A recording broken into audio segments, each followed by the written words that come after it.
దత్తాత్రేయ గారు బీఆర్ఎస్ అధికార ప్రతినిధి మీరు చెప్పండి అసలు నిన్న సూర్యాపేటలో నిర్వహించినట్లుగా కూడా కేటీఆర్ మాటలు విన్నాము. ఇక నుంచి గేర్ మార్చిందంటారా BRS working president KTR? Gear మార్చి ముందుకెళ్తున్నారని అనుకోవాలంటారా? ఇక నుంచి ప్రజాక్షేత్రంలోనే ఉండబోతున్నాను అని చెప్పేసి కూడా ప్రకటించారు. కేటీఆర్ పాదయాత్రతో బీఆర్ఎస్ ఆశించిన ఫలితాన్ని కూడా దక్కుతుందంటారా? మీ వర్షన్ ఏంటి? నమస్తే అండి, మీకు బీఆర్కే న్యూస్ ప్రేక్షకులకు, తెలంగాణ రాష్ట్రంలో ఉన్నటువంటి తెలంగాణ ప్రజలకు, అట్లాగే ప్యానల్లో ఉన్నటువంటి మిత్రులకు. విషయం ఏంటంటే, తెలంగాణ రాష్ట్ర ఆకాంక్షతోనే తెలంగాణ రాష్ట్ర ప్రజల చిరకాల స్వప్నం 60 సంవత్సరాల దరిద్రాన్ని దూరం చేస్తూ తెలంగాణ ప్రజలకంటూ ఒక నూతనమైనటువంటి జీవితాన్ని, నూతనమైనటువంటి వెలుగులను నింపినటువంటి పార్టీ బీఆర్ఎస్ పార్టీ. కేసీఆర్ గారి నాయకత్వంలో తెలంగాణ రాష్ట్రం 14 సంవత్సరాల సుదీర్ఘ పోరాటం తర్వాత తెలంగాణ రాష్ట్రాన్ని సాధించుకున్నాం. 36 పార్టీల నాయకులను ఒప్పించి, ఢిల్లీలో ఉన్నటువంటి ప్రతి పార్టీ అధినేత వైపు వెళ్ళి వాళ్ళ ఇంటికి వెళ్ళి ఒప్పించి ఇద్దరు ఎంపీలు ఉన్నటువంటి బీఆర్ఎస్ పార్టీ తెలంగాణ రాష్ట్రాన్ని 3.5 లక్షల మంది తెలంగాణ ప్రజల యొక్క చిరకాల స్వప్నాన్ని సాకారం చేసినటువంటి పార్టీ. ఈ తెలంగాణ రాష్ట్రంలో ఉన్నటువంటి ప్రతి అంశం మీద పూర్తి స్థాయిలో అవగాహన కలిగినటువంటి పార్టీ బీఆర్ఎస్ పార్టీ. ఇవాళ తెలంగాణ రాష్ట్రానికి 10 సంవత్సరాలు తెలంగాణ ప్రజలు ఏదైతే హక్కున చేర్చుకుని అధికారం ఇచ్చారో 10 సంవత్సరాలలో ఈ తెలంగాణ రాష్ట్రానికి ఉమ్మడి ఆంధ్రప్రదేశ్లో ఉన్నటువంటి రాజకీయ నాయకుల నిర్లక్ష్యం వల్ల నష్టపోయిన తెలంగాణ రాష్ట్రాన్ని పునర్నిర్మాణం చేసే క్రమంలో ఏ ప్రాంతానికి వెళ్ళినా కూడా తెలంగాణ ప్రజలు బీఆర్ఎస్ పార్టీని హక్కున చేర్చుకొని భారీ విజయాన్ని ఇవ్వడం వల్ల 10 సంవత్సరాల్లో తెలంగాణ రాష్ట్రంలో ఒక గ్రామాన్ని తీసుకుంటే యూనిట్గా ఆ గ్రామంలో ఉండాల్సినటువంటి మౌలిక వసతులన్నింటినీ కూడా శరవేగంగా ఏర్పాటు చేసుకొని వాళ్ళ గ్రామాలను ఆదర్శంగా చేసుకున్నటువంటి పార్టీ ఏదైనా ఉందా ఈ దేశంలో అంటే బీఆర్ఎస్ పార్టీ.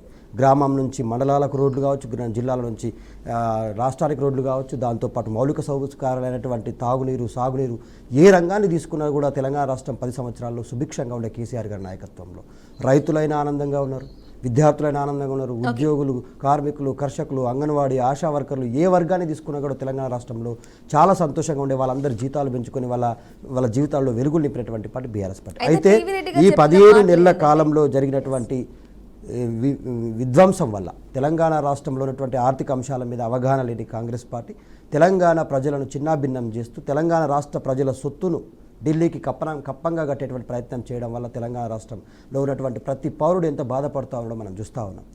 ఆడపిల్ల పుడితే 13,000, మగపిల్ల పుడితే 12,000 ఇచ్చేటువంటి ఆ కిట్టు కూడా బంద్ చేసిండ్రు.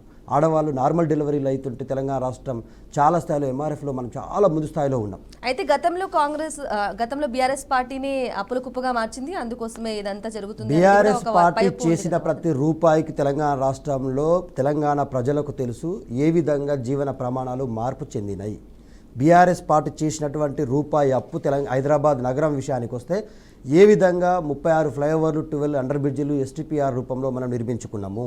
దాంతో భాగంగా తెలంగాణ రాష్ట్రంలో ఏ విధంగా 26 మెడికల్ కాలేజీలు ఏర్పాటు చేసుకొని తెలంగాణ పిల్లలకి దాదాపుగా 4,800 మెడికల్ సీట్లు ఇచ్చుకున్నాము. తెలంగాణ రాష్ట్రంలో ఉన్నటువంటి కలెక్టరేట్లను ఏ విధంగా ఇంటిగ్రేటెడ్ కలెక్టరేట్లుగా మార్చుకున్నాము, మార్కెట్లను ఏ విధంగా చేసుకున్నాము.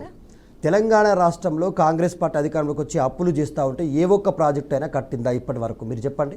తెలంగాణ రాష్ట్రంలో కేసీఆర్ గారు అప్పు చేసినా కూడా చేసిన ప్రతి రూపాయికి లెక్కపత్రంతో సహా మేము శ్వేతపత్రం కాదు స్వేదపత్రం విడుదల చేసినాం.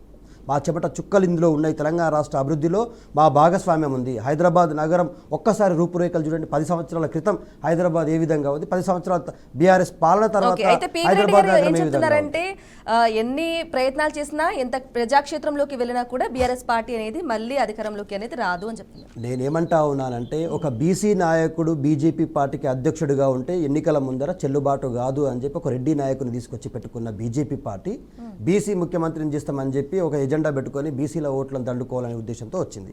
ఇదే కాంగ్రెస్ పార్టీ కూడా అదే బీసీలకు మేము కామారెడ్డి డిక్లరేషన్తో పాటు తొలి సంవత్సరంలోనే 20,000 కోట్లు ఇస్తాం, ఎంబీసీలకు మంత్రిత్వ శాఖ ఇస్తాం, ఖచ్చితంగా బీసీలకు 42% స్థానిక సంస్థలు రిజర్వేషన్లు ఇస్తామని అబద్ధాలు చెప్పి 100 రోజుల్లో ఇస్తామని 15 నెలలు అవుతున్నా కూడా దిక్కు లేదు, దివానా లేదు. ఈ పార్టీ ఆ పార్టీ రెండు ఒకటే. తెలంగాణ ప్రజల సొత్తును ఢిల్లీకి కప్పంగా వాడుకునేటువంటి ప్రయత్నమే చేస్తారు తప్ప ఈ బీజేపీ పార్టీ అధికారంలో 10 సంవత్సరాలుగా ఉంది, మరో 5 సంవత్సరాల అధికారం పాలించబోతా ఉంది. ఈ తెలంగాణ రాష్ట్రానికి ఇచ్చినటువంటి లెక్కపత్రాన్ని మాట్లాడమని చెప్పండి. ఎంత ఇచ్చారు తెలంగాణ రాష్ట్ర డెవలప్మెంట్కు? ఒక మెడికల్ కాలేజ్ ఇచ్చారా, ఒక నవోదయ కాలేజ్ ఇచ్చారా, ఒక ఏదైనా ఎయిమ్స్ ఇచ్చారా, లేకపోతే తెలంగాణ ప్రజలకు సంబంధించినటువంటి డెవలప్మెంట్లో ఒక్క రూపాయి భాగస్వామ్యమైనా ఉందా? తెలంగాణ ప్రజలు కట్టినటువంటి సొమ్మును తిరిగి మేము అడిగితే ఇవ్వలేని పరిస్థితిలో ఉన్న బీజేపీ పార్టీ ఇవాళ రాజకీయ లబ్ధి పొందడం కోసం ఏముందండి? దేశవ్యాప్తంగా చూడండి, బీజేపీ పాలిత రాష్ట్రాల్లో మతం పేరు మీద రాజకీయాలు, కులం పేరు మీద రాజకీయాలు. ఇవాళ మహారాష్ట్రలో ఉన్నటువంటి నాందేడ్ జిల్లా అగ్నికి ఆహుతి అవుతా ఉంటే చూస్తూ కూర్చోవాలి.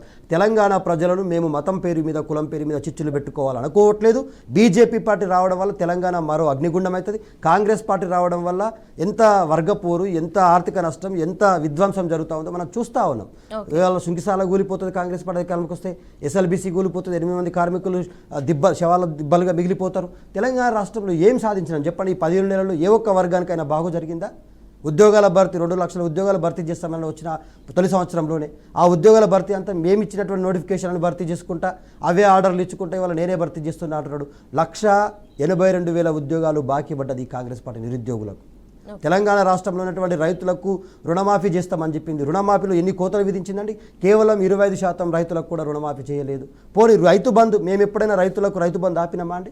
రైతు బంధుని విడతల్లాగా పంచినామా అండి? ఎప్పటికప్పుడు రైతుల కళలో ఆనందం నింతూ వాళ్ళకి పెట్టుబడి సాయం తక్షణం చేసినటువంటి పార్టీ బీఆర్ఎస్ పార్టీ. ఇవాళ అంగన్వాడీ ఆశా వర్కర్ల జీతాలు పెంచినాం, హోంగార్డుల జీతాలు పెంచినాం, ఏఎన్ఎంల జీతాలు పెంచినాం.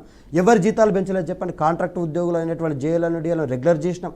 తెలంగాణ రాష్ట్రంలో కేసీఆర్ గారి ప్రభుత్వంలోనే తెలంగాణ రాష్ట్రంలో ఉన్నటువంటి ప్రతి వర్గం ఆనందంగా ఉంది. మీరు గ్రామీణ ప్రాంత ఆర్థిక వ్యవస్థను పునఃపుష్టి చేసిండు కేసీఆర్ గారు. ప్రజల సొమ్మును ప్రజలకే పంచే ప్రయత్నం చేసిండు. గొప్ప ఆర్థిక నిపుణుడు కేసీఆర్ గారు. మీరు గుర్తుపెట్టుకోండి, తెలంగాణ రాష్ట్రంలో గ్రామీణ ఆర్థిక వ్యవస్థ పరిపుష్టం కావాలి.